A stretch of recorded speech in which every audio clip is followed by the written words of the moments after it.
بسم الله الرحمن الرحيم والصلاة والسلام على سيدنا محمد وعلى آله وصحبه أجمعين. Dans un hadith, le prophète alayhi salatu wassalam, il est rapporté qu'il a dit que certes, votre Seigneur a déposé dans vos jours, dans votre vie, des brises, des nafahat, des cadeaux. Alors cherchez-les. Certes, votre Seigneur a déposé dans vos jours, dans votre vie, des nafahat, des cadeaux, des brises. Alors cherchez-les. Peut-être que quelqu'un parmi vous trouvera ces cadeaux, et alors il n'aura plus jamais de peine dans sa vie. Alhamdulillah. Concernant ce hadith, les savants, ils disent que ces nafahat, ces cadeaux, ils ne sont pas réservés à quelqu'un en particulier. Ils sont pour tout le monde. Mais ils disent que pour les trouver,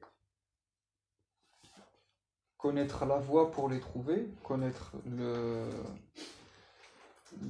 moyen de trouver ces cadeaux, alors ça, c'est pas à la portée de n'importe qui. Et c'est les gens d'Allah qui savent comment on trouve les cadeaux d'Allah. Alhamdulillah. C'est les spécialistes du lien à Allah, les spécialistes de l'accomplissement de la volonté d'Allah, les spécialistes du cheminement,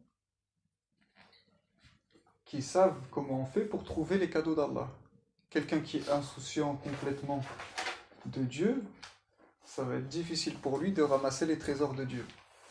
C'est logique. Et alhamdulillah. C'est logique aussi parce que Allah subhanahu wa ta'ala, il ne va pas donner ses cadeaux à quelqu'un qui ne le mérite pas. Alhamdulillah.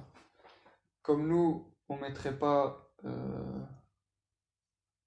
un repas gastronomique dans une assiette qui n'est pas ni belle ni propre, Allah subhanahu wa ta'ala, il ne va pas mettre ses cadeaux chez des gens qui sont insouciants de lui et qui sont, alhamdulillah, qui n'ont pas un cœur orienté vers lui, subhanallah. Alors, ces savants, ces personnes, les gens d'Allah, ils disent que pour les attraper, ces cadeaux, il y a deux conditions principales qui sont nécessaires. La première, c'est d'avoir purifié son cœur. Et la deuxième, c'est d'avoir ce cœur sincèrement orienté vers Allah. Alors, c'est des choses qui sont, Inch'Allah, c'est des choses qui demandent un travail et un engagement. Subhanallah. Et pour dire ça, il se base sur plusieurs hadiths. Sur des hadiths et il y a des versets bien entendu qui parlent de ça, on les connaît par cœur, on les a déjà tellement cités. قد أفلح من تزكى, a certes réussi celui qui a purifié son âme. Alhamdulillah. Et alhamdulillah, je ne sais plus dans quelle sourate, mais il y a une sourate on n'a pas l'habitude que j'ai pas l'habitude de citer, et je lisais hier, je crois, et je me suis dit, bah machallah, ce verset il dit la même chose. J'ai pas noté, mais alhamdulillah. Ici, on parle de un hadith qui est rapporté, qui est compilé par l'imam Muslim, où le prophète alayhi salatu wassalam a dit: les œuvres sont présentées à Dieu les lundis et les jeudis. Alors Dieu pardonne à tous les musulmans qui ne lui associent rien, sauf à l'un d'entre eux qui se dispute avec un autre. Alhamdulillah. Et Dieu, il dit, quand il trouve deux musulmans, deux personnes qui se disputent, il dit, laissez-les jusqu'à ce qu'ils se réconcilient. Alhamdulillah. Donc Allah subhanahu wa ta'ala, quand nos œuvres ils lui sont présentées, et dans les œuvres des Bani Adam, il n'y a pas que des choses qui plaisent à Allah, loin de là, et même chez les musulmans, même chez les croyants, alhamdulillah. J'écoutais une leçon de Sidi Michael, et il citait, je ne sais plus quel savant, qui disait, je crois que c'était l'imam Shatibi, mais je suis plus sûr, qui disait entre deux prières, tout ce qui se passe quasiment, c'est de la désobéissance, c'est de l'oubli, c'est de l'erreur, etc., etc. Et quand j'ai entendu ça, et que je crois que c'était aujourd'hui ou hier, je ne sais plus, je me disais, en vérité, c'est vrai que entre deux prières, subhanallah, astaghfirullah. Et quelle générosité de la part de Dieu de faire en sorte que chaque prière, elle soit pour nous comme un pardon de nos fautes, subhanallah. Et ici, dans le hadith, donc on voit que les lundis et les jeudis, nos œuvres, elles sont présentées. Et Allah, il nous pardonne à tous, sauf à ceux qui lui associent et à ceux qui se disputent. Donc on voit très bien, par ce hadith, et c'est sur ce hadith, entre autres, que se basent les savants dont on vient de parler pour dire que le cœur pur, c'est une des conditions pour pour bénéficier des cadeaux que Allah il met dans notre vie, dans nos jours. Alhamdulillah. Parce que Allah, on y apprend dans ce hadith que Allah il ne pardonne pas à deux personnes qui se disputent.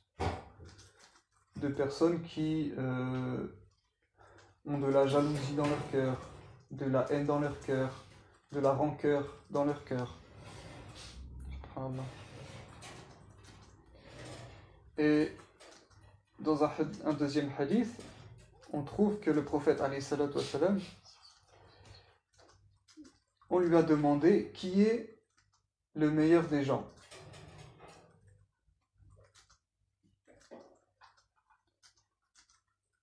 Qui sont les meilleurs des gens?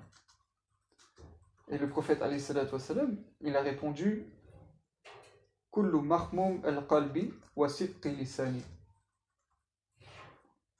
Alors les sahaba, il y a un terme qu'ils n'ont pas compris dans cette réponse. Ils lui ont dit sidqi lisani, on comprend. Ça veut dire une langue véridique. Ça, on comprend ce que ça veut dire. Mais qalbi, le cœur mahmoum, qu'est-ce que c'est? Ya Rasulullah, qu'est-ce que ça veut dire le cœur mahmoum? Et le prophète alayhi salatu wassalam, il leur a expliqué. Il leur a dit, c'est quelqu'un qui est pur, qui a la taqwa, la crainte révérentielle, comme on traduit d'habitude, qu'il n'a pas de faute, il n'a pas de faute sur lui, il n'est pas querelleur, ni haineux, ni envieux. Alhamdulillah. Donc encore une fois ici, on voit que l'islam, que le prophète alayhi salatu wassalam, que Dieu, il fait l'apologie de quelqu'un qui a le cœur en paix, et donc qui diffuse de la paix, qui a le cœur rempli de crainte, d'amour de Dieu, subhanallah. C'est le pur qui a la taqwa. La taqwa, rapidement, c'est ce sentiment d'amour et de crainte mélangé qui fait que tu as peur de l'inverse de satisfaire, tu as peur de décevoir Allah. Tu vas te prémunir de tout ce qui pourrait décevoir Allah parce que tu l'aimes. Tu as peur de le décevoir. celui qui n'a pas de faute sur lui, parce qu'il se prémunit, justement, et cette personne, elle n'est pas querelleuse, ni haineuse, ni envieuse. Donc elle s'est débarrassée de ces caractéristiques négatives du cœur de l'être humain, qui existent dans le cœur de tous les êtres humains à la base, parce que Allah subhanahu wa ta'ala, il a créé comme ça. L'âme humaine, elle ordonne le mal, comme Allah dit, al-nafs amara bisu. Alhamdulillah. Donc on voit pourquoi les savants ils disent que la première des conditions pour bénéficier des dons de Dieu, des cadeaux de Dieu, eh bien c'est d'avoir un cœur pur.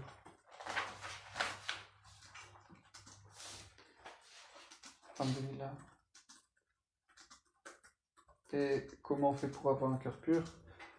On en a déjà parlé, mais Sidna Cheikh Rajab, il disait dans une vidéo que Sidi Borhan, qu'Allah soit satisfait de lui, il a partagé aujourd'hui. Je ne l'ai pas appris par cœur, donc si je me trompe et que quelqu'un l'a vu, il va me corriger, mais il dit que le cœur, pour s'orienter vers Allah, il a besoin du dhikr. Pour se purifier, il faut multiplier le dhikr. Pas un petit peu, beaucoup. Faire beaucoup le dhikr. Et le fruit d'un dhikr abondant, comme Allah subhanahu wa ta'ala, il dit Ya ayyuhalladhina amanu, fkurullaha dhikran kathira. C'est un ordre que Dieu il nous donne. C'est un ordre que Dieu il nous donne de se remémorer, d'en faire le dhikr fréquemment, beaucoup. Et que le fruit de cela, de l'application de cet ordre divin, c'est al-muraqaba, c'est-à-dire la conscience permanente que Dieu, il est avec nous. Et que le fruit, Sidna disait, le dhikr, c'est une graine. Et le fruit de cette graine, c'est le muraqaba. Et le muraqaba, c'est une graine. Et le fruit de cette graine, c'est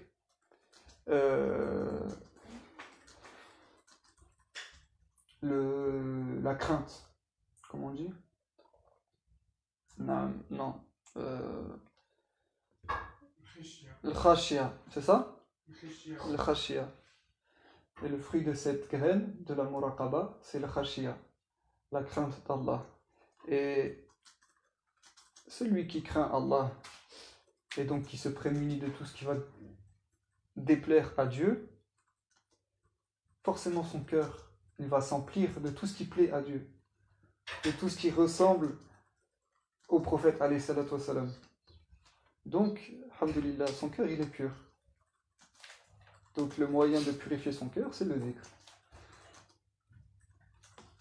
Et pour le deuxième point, que les savants citent afin de bénéficier des cadeaux d'Allah, la sincère orientation du cœur. En vérité, tout ça c'est lié, mais la sincère orientation du cœur vers Allah, par le dhikr, et par la science également, parce que subhanallah, c'est marrant comme tout tourne autour des mêmes choses tout le temps. Ajib. Le dhikr et la science, la spiritualité et la science, les deux ailes que les serviteurs ont besoin pour cheminer vers leur Seigneur. Ça revient toujours, Ajib. Et donc, concernant cette sincérité dans l'orientation vers Dieu, il y a un hadith Qudsi dans lequel Allah subhanahu wa ta'ala il dit et je suis avec mon serviteur telle l'opinion qu'il se fait de moi. Et pour se faire une bonne opinion d'Allah, alors il faut apprendre comment il est Allah.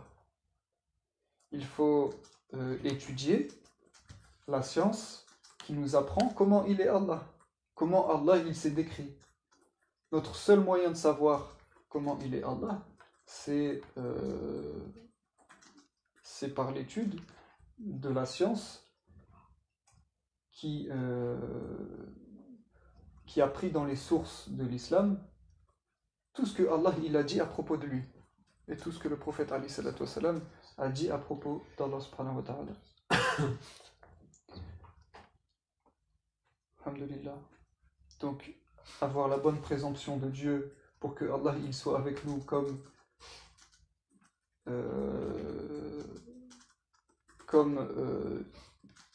il est, en vérité, alors ça demande d'apprendre la science de la croyance, de la théologie, de la science de la aqidah, de la croyance. Alhamdulillah. Pour savoir que Allah subhanahu wa ta'ala, il voit tout, il connaît tout, il entend tout, il sait tout, notre passé, notre présent, notre futur. Il s'occupe de notre subsistance. Que le nombre de grains de riz qu'on va manger, il les connaît déjà. Et celui qui sait tout ça et qui a un cœur proche d'Allah, alors forcément ça a un impact sur lui. Si je sais que Allah il a prévu toute ma subsistance et que qu'il connaît ma situation et que moi je me souviens d'Allah beaucoup, dans quel état ça va me mettre? Je vais être serein vis-à-vis de l'avenir. Subhanallah. Masha'Allah. Si ça c'est pas des cadeaux qu'Allah nous fait, agit. Et donc tout ça pour en venir au mois de Rajab. Parce que Rajab, il est un cadeau parmi les milliers de cadeaux que Allah il met dans nos jours. Subhanahu wa ta'ala. Déjà le mois de Rajab, qu'est-ce qu'il a comme particularité? De quoi? C'est plus qu'un mois béni. C'est un mois sacré. Dans un verset, au verset 36 de la sourate Tawbah, Allah subhanahu wa ta'ala, il dit: le nombre de mois auprès d'Allah est de 12 dans la prescription d'Allah le jour où il créa les cieux et la terre. 4 d'entre eux sont sacrés, telle est la religion droite. Durant ces mois, ne faites pas de tort à vous-même. Alhamdulillah. Ça peut paraître un peu, comment dire, un peu, je sais pas moi. En fait, c'est un mois sacré parce que le jour de l'Isra ou le mariage était dans ce mois-là. Non. La 27e nuit. En effet, le mois de Rajab, il comporte une nuit très, très spéciale. Mais c'est un mois sacré avant tout parce que Allah subhanahu wa ta'ala, il a décidé que c'était un mois sacré. Et si Allah, il cite ce verset en disant, ça peut paraître, on va dire, une information, je sais pas, peu importante. Le nombre de... En fait, c'est de l'information. Ça peut paraître n'être que de l'information à nos yeux, à nous. Le nombre de mois auprès d'Allah est de 12, et le jour où il créa les cieux et la terre, 4 d'entre eux sont sacrés, telle est la religion droite. Et Allah, il rappelle ça dans le Coran parce que les Arabes à l'époque pré-islamique, ils avaient l'habitude de jouer avec le calendrier. Ils avaient déjà des mois sacrés. Mais donc pendant les mois sacrés par exemple, ils cessaient toute exaction. Ils baissaient les armes, ils arrêtaient les pillages, ils arrêtaient le brigandage, etc. Sauf que lorsque ça les arrangeait, ils rajoutaient un mois, ils enlevaient un mois. Donc ils jouaient comme ça avec le calendrier, comme ça les arrangeait. Alhamdulillah. Quand c'était mauvais pour les affaires, ils changeaient, enfin bref. Et donc Allah, il pose le cadre avec ce verset, Inch'Allah. Et concernant ce verset, on va lire un commentaire de Ibn Abbas radiyallahu anhu. Il dit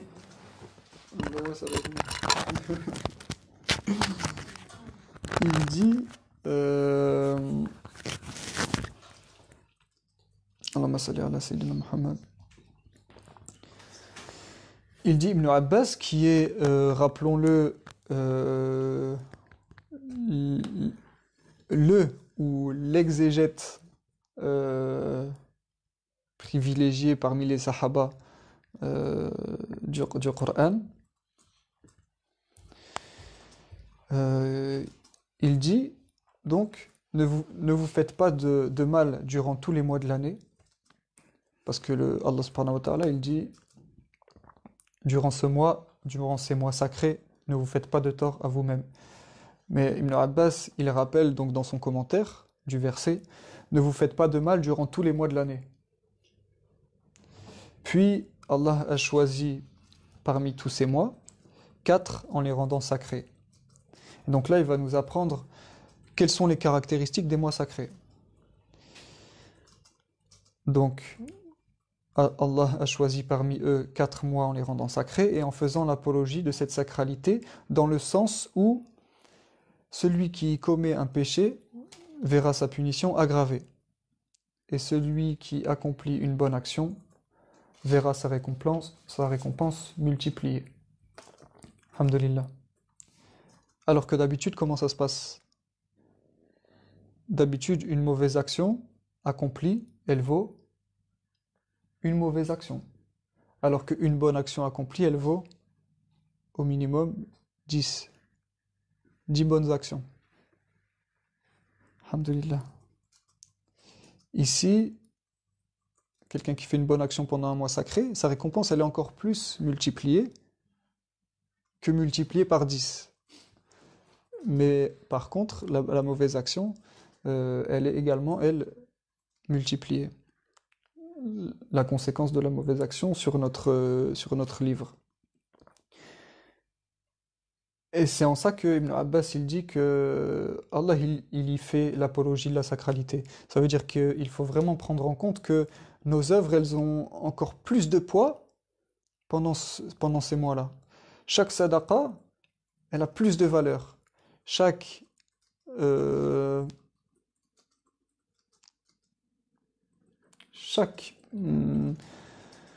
péché, chaque mauvais penchant auquel on cède, alors ça a plus d'impact également.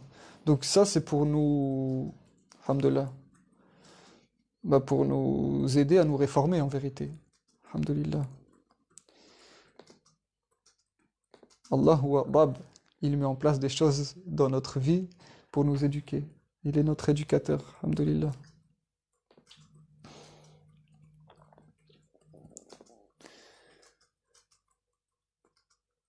Alhamdulillah. Donc là, on vient d'y rentrer, si je dis pas de bêtises. C'était hier ou c'était aujourd'hui? Hier ou aujourd'hui? Ça dépend des calendriers, comme d'habitude, non? C'est pas ça? Enfin, en tout cas, on vient d'y entrer. Il y a un peu de temps. Alhamdulillah. Eh ben, je pense que finalement, la suite de la leçon sur la fraternité, on verra, on verra la semaine prochaine, Inch'Allah, ya Rab. Et donc là, concernant Rajab, on retient que c'est un mois sacré et que nos œuvres, elles ont d'autant plus de poids qu'habituellement. et que l'importance que Allah subhanahu wa ta'ala donne à quelqu'un qui, euh, qui fait un effort pour purifier son cœur de ses défauts, de ses mauvais penchants, euh, et pour s'orienter vers Allah, eh bien cela c'est ça qui va nous permettre de bénéficier des dons de Dieu. Alhamdulillah. L'image, retenez cette image de quelqu'un qui met de la nourriture dans une assiette. Personne ne va mettre de la nourriture, sauf s'il peut pas, dans une assiette sale. On met la nourriture dans une assiette propre. Allah, il va mettre sa lumière, il va mettre ses dons dans un cœur saint et purifié et propre. Qu'Allah Azza wa Jal nous accorde un tel cœur, Inch'Allah, Ya Rab. Alhamdulillah. Tout ce que Allah il veut, c'est que on soit proche de lui. Alhamdulillah. Cheikh Suleiman, il nous avait déjà dit que tout ce que Dieu veut, c'est que Allah, il nous veut en vérité. Allah, il nous veut nous. Il veut pas qu'on court après sa création. Il veut qu'on court après lui. Allah, il nous veut. Alhamdulillah. Et c'est là que c'est important aussi d'apprendre qui est Allah, qui est Dieu, comment il est Dieu. C'est plus facile de vouloir Dieu quand on sait comment il est, subhanallah. Quand on a appris ses qualités, ses caractéristiques, à quel point il est doux et aimant et compatissant et pardonneur et miséricordieux. Alhamdulillah ya Rab. C'est beaucoup plus facile quand on a appris tout ça, de vouloir Allah. سبحانك اللهم وبحمدك واشهد ان لا اله الا انت استغفرك واتوب اليك سبحان ربك رب العزه عما يصفون وسلام على المرسلين والحمد لله رب العالمين